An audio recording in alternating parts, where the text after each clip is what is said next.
喺台北嘅捷運站呢個咧，其實就係機場嘅捷運站咧。一出咗捷運站之後咧，居然見到有啲好多扭蛋機啦，有啲幾 cute 嘅公仔。呢個係叫做 Gene Art 一個品牌嚟嘅。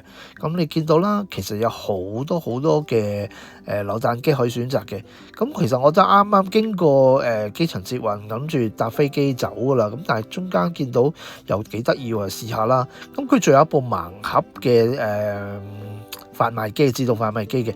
咁只需要100蚊嘅台幣，咁就你入一張100蚊紙，佢淨係收100蚊紙嘅啫，所以唔好俾太多。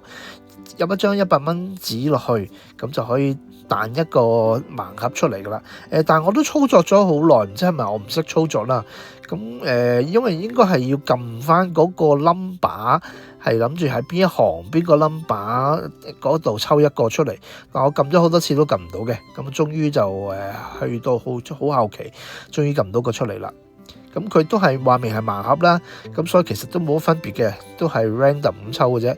咁你是但撳一個出嚟啦，撳完出去咧就喺下面會碌咗個盒出嚟，咁你自己打翻開嗰個盲盒睇下係咩公仔啦。咁我諗佢啲選擇都應該幾得意嘅，我諗佢係一個系列嚟嘅。咁我呢個我都唔知係咩公仔，係啦，綠色嘅，好似係咪冬菇？係啦，咁都有趣嘅。咁100蚊唔算貴，100蚊台幣即係大概25蚊港幣，係嘛？咁同埋你有時可能臨尾去到機場，你可能想使埋啲台幣，咁啊玩一玩，留翻個紀念咁咯。